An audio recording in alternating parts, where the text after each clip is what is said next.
ప్రజలందరికీ సంపూర్ణ సహకారంతోనే స్వచ్ఛాంధ్ర లక్ష్యం నెరవేరుతుందని జిల్లా కలెక్టర్ ఆనంద్ అన్నారు. నెల్లూరు నగరంలోని తడికెల బజార్ సెంటర్లో స్వచ్ఛాంధ్ర కార్యక్రమంలో జిల్లా collector Anand, municipal commissioner Surya Teja పాల్గొన్నారు. ఇక సింగిల్ యూస్ ప్లాస్టిక్ వలన కలిగే అనర్థాలు, వ్యర్థాలతో పర్యావరణానికి కలుగుతున్న హానిపై క్షేత్రస్థాయిలో అవగాహన కల్పించారు. కలెక్టరేట్ సిబ్బంది ఆవరణను పరిశుభ్రపరిచి స్వచ్ఛ దివాస్ నిర్వహించారు. ఇక ముఖ్యమంత్రి ఆదేశాల మేరకు ప్రతి నెల 3వ శనివారం స్వచ్ఛాంధ్ర కార్యక్రమాలు నిర్వహించి ప్రజలకు అవగాహన కల్పిస్తున్నట్లు చెప్పారు కలెక్టర్.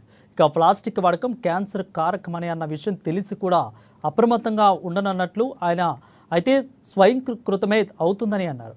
ఇక ప్రమాదకరమైన ప్లాస్టిక్ను వ్యర్థాలుగా వదిలివేయడం ద్వారా ఊహించని ఉత్పాతంగా పర్యావరణాన్ని ప్రభావితం చేస్తున్న పరిస్థితి జనజీవనానికి పెంచి ప్రమాదంగా గుర్తించాలని అన్నారు.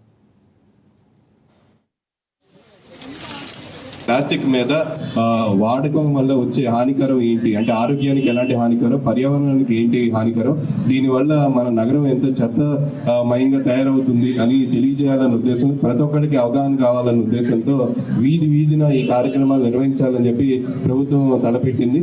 దీనివల్ల అందుకని ఈ కార్యక్రమాలని వార్డుల్లో ఇక్కడ ఆర్గనైజ్ చేయడం జరుగుతుంది. 25 లక్షల మందిలో ప్రతి ఒక్కరు కూడా దీనిలో భాగస్వామ్యం అయితేనే మనం ఈ యొక్క కార్యక్రమం ముందుకు జరపడానికి అవకాశం ఉంది. ఎందుకంటే ప్రభుత్వ తరపు నుంచి పనిచేసిన వాళ్ళు మహా అయితే ఒక 50,000 మంది ఉంటారు జిల్లా స్థాయిలో. ఈ 50,000 మంది ఎన్ని రోజులు ఎన్ని కార్యక్రమాలు చేసుకొని వాళ్ళు మాత్రం అనుకున్నా కూడా మనం ఎట్టి పరిస్థితుల్లో మన జిల్లా స్థాయిలో సుమారుగా ఒక 2% మంది మాత్రమే అవేర్నెస్ పెంచుకోవడానికి అవుతుంది. అంతేగాని జనాలు లేదంటే ప్రజల దగ్గర ఈ యొక్క విషయం తీసుకెళ్ళినది అయితేనే, వాళ్ళ అవేర్నెస్ పెంచుకున్నది అయితేనే, వాళ్ళు కూడా ఈ యొక్క ప్రోగ్రాంలో భాగస్వామ్యం అయితేనే మన స్వచ్ఛాంధ్ర అనే ఒక